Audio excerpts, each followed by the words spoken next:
부평도서관 종합자료실 1월 추천도서. 로터스 택시에는 특별한 손님이 탑니다. 로터스 택시에는 특별한 손님이 탑니다는 유령 손님을 태운 택시를 통해 기묘하지만 애틋한 힐링 판타지의 세계로 독자를 이끈다. 주인의 복수를 위해 택시에 탄 고양이 손님, 남겨진 부모의 마음을 달래고 싶은 어린이 손님, 남편의 내연녀를 마중하러 가는 부부 손님 등 기상천외한 사연을 싣고 택시는 달린다. 과연 목적지까지 무사히 도착할 수 있을까? 유령을 볼 수 있는 특별한 능력을 가진 택시 기사 김우라는 소심하고 눈물이 많은 성격이지만 정직하고 반듯한 행동으로 손님들의 마음을 치유한다. 또한 작가 가토 겐의 전작 여기는 커스터드, 특별한 도시락을 팝니다를 사랑한 독자들을 위해 도시락집에 얽힌 깜짝 비밀도 공개한다. 기묘한 분위기로 홀리고 기발한 구성으로 몰입시키고 따스한 여운까지 놓치지 않는 독창적 힐링 판타지의 세계로 독자를 초대한다. 힘과 쉼. 소설 스타일에서 에세이 빨강머리 애니하는 말까지 많은 독자에게 사랑받는 작가 백영옥이 첫 입문서 힘과 쉼을 선보인다. 2006년 등단 이후 17년 동안 문학과 심리학, 사회학, 자기개발에 천착한 사유가 담긴 책이다.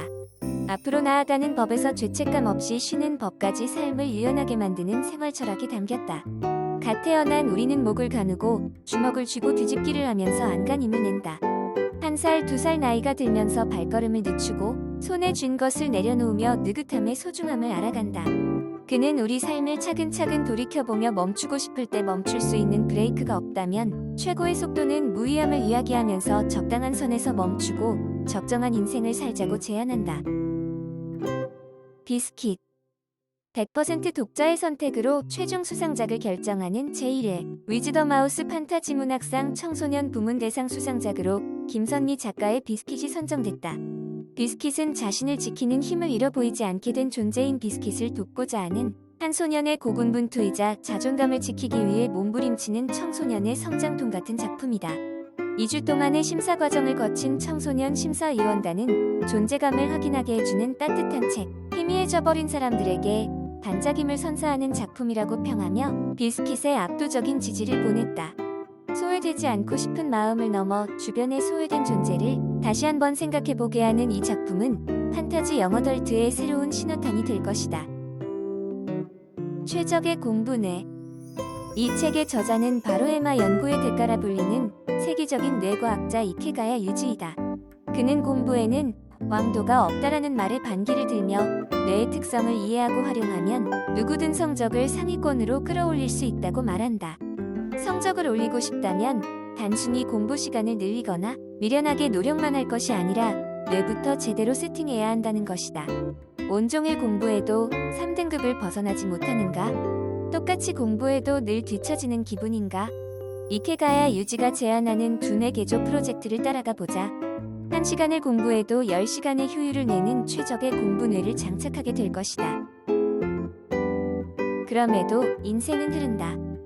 루키우스 안나이우스 세네카는 2000년 전 고대 그리스의 스토아 철학 사상가로 폭군 네로의 스승으로도 잘 알려져 있다. 공포와 광기가 휘몰아치는 시대를 살았던 세네카는 자신의 힘으로 바꿀 수 없는 것들을 숙명으로 받아들였다. 하지만 그는 그저 얄궂은 운명에 숨죽이고 있는 것이 아니라 좌절에 아랑곳하지 않고 힘겨운 상황 속에서도 해야 할 일들을 적극적으로 행하며 자신의 철학을 만들어갔다. 이 책은 그가 남긴 12편의 에세이 중 3편인 인생의 짧음에 관하여, 행복한 삶에 관하여, 마음의 평온에 관하여를 한 권의 책으로 엮은 것이다. 2000년을 내려온 나를 돌보는 철학을 통해 우리는 짧은 인생을 행복하고 평온하게 살아낼 지혜를 얻을 수 있을 것이다. 경제학이 필요한 순간. 엄마 뱃속에서 무덤까지 생애 주기에 필요한 보건, 교육, 노동, 돌봄 및 복지 정책을 아우르는 생활 밀착형 경제학. 홍콩과학기술대학교 경제학과 정책학과 김현철 교수가 제안하는 행복사회의 조건.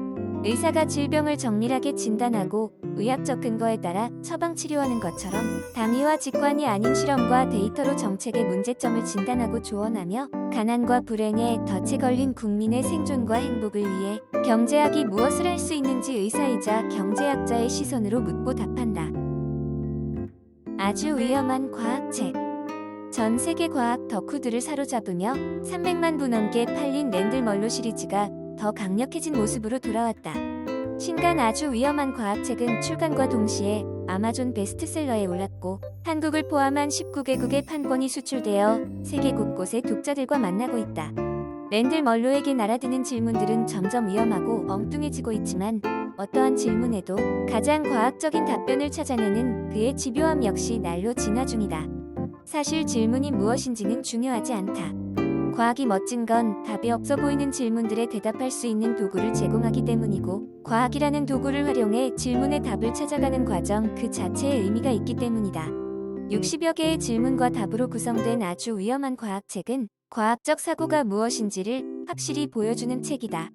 과학과 친해지고 싶다면 랜들 멀로부터 만나보자. 깨어있는 양육. 깨어있는 양육은 부모에게 반항하는 아이, 학교와 사회에서 일탈행 일을 하는 아이의 심리에 대해 다양한 사례와 그 해법까지 자세히 소개하고 있다. 이 책에서 저자는 각기 다른 형편에 처한 수많은 심리상담 사례를 토대로 아이의 문제 행동 뒤에 숨은 진짜 메시지를 해독하고 매 순간 부모로서 중심을 잡고 성장할 수 있게 돕는 신개념 양육 전략을 소개한다.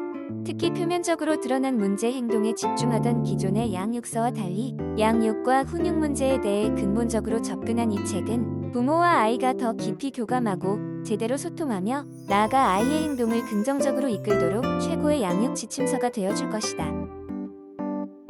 나만의 도슨트, 오르세 미술관. 19세기는 연이어 새로운 스타일의 미술이 생겨나며 발전하던 시기이다. 그래서 상반된 경향을 지닌 미술 양식이 많이 등장했다. 오르세 미술관은 19세기 미술 사조를 비교하며 감상할 수 있는 미술관이다. 오르세 미술관은 너무 오래되어 멀게 느껴지거나 너무 혁신적이어서 받아들이기 쉽지 않은 작품이 아니라 우리 눈에 편안한 19세기 작품으로 꽉 채워져 있다. 잔잔한 예술 명상과도 같은 유튜브 콘텐츠, 서정욱 미술 토크를 기반으로 한 나만의 도슨트, 오르세 미술관 대표화가 23인을 넓고 깊게 살펴본다. 오르세 방문을 계획하고 있다면 더 없는 도슨트 가이드가 될 테고, 당장 파리를 갈 수 없는 이들에게는 온택트 힐링을 선사할 것이다. 역사는 반복된다. 128만 구독자를 보유한 유튜브 시사문화 인기 채널 매불쇼에 그와 많은 아저씨 백이성의 첫 한국사 책으로 한국사를 원전부터 다시 읽게 하는 내용으로 가득하다. 역사전쟁의 한복판에 선 사건을 다루는 내용이 눈길을 끈다. 당시 여당의 한 국회의원이 제주 4.3 김일성의 지시로 벌어졌다라는 주장, 이승만과 현충원 논란, 끊임없이 제기되는 건국절 궤변, 독립군 폄훼와 숨겨진 사실, 보훈부 장관의 백선엽 장군 비호 발언, 4.19와 직접 연관된 이기붕 마누라 박마리아의 악행 등을 파헤친다. 혜성처럼 등장한 백이성의 강의는 30에서 100만 뷰를 돌파하며 지금도 입길에 오르내리고 있다.